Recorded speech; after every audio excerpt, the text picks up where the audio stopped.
They are afraid that they will be abandoned. The insecurity in the relationship comes from the necessity of maintaining closeness because they are anticipating loss. They are fearful of rejection. Their theory of mind is warped. Remember theory of mind? The understanding of other people's inner world and inner opinions and subjectivities. So their theory of mind is warped. They are way more sensitive to negative cues than to positive ones.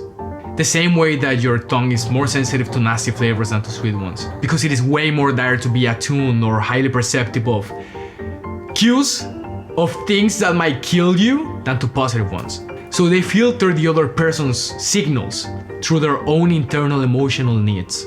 So they put those internal emotional needs into the other person's intentions, whether it's accurate or not. This is called negative attention bias. When the internal need for reassurance is high, it acts as a color lens through which all incoming data must pass.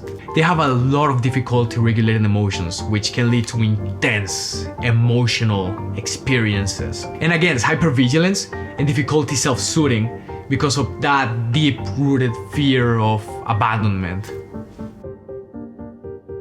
When they're in a relationship, they tend to blend their lives into their partners, and the line between the self and the partner often becomes blurred. Anxiously attached people can struggle with differentiation. They can rely on their partner to help them regulate their emotions, the external mirror, and this is foreshadowing for what's coming. And they can start to lose the sense of where they end and the partner begins. I know you know a person like this that is going through this.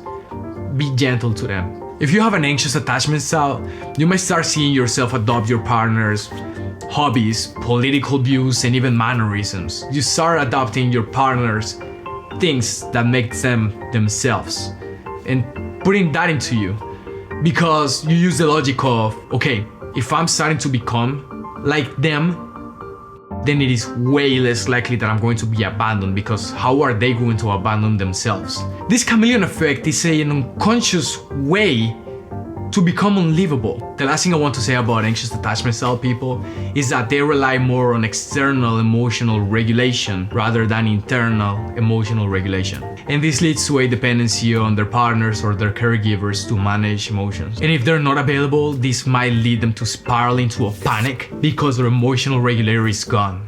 Avoidant attachment style people, anxious attachment style people, you don't do this consciously. It's the way that your brain works.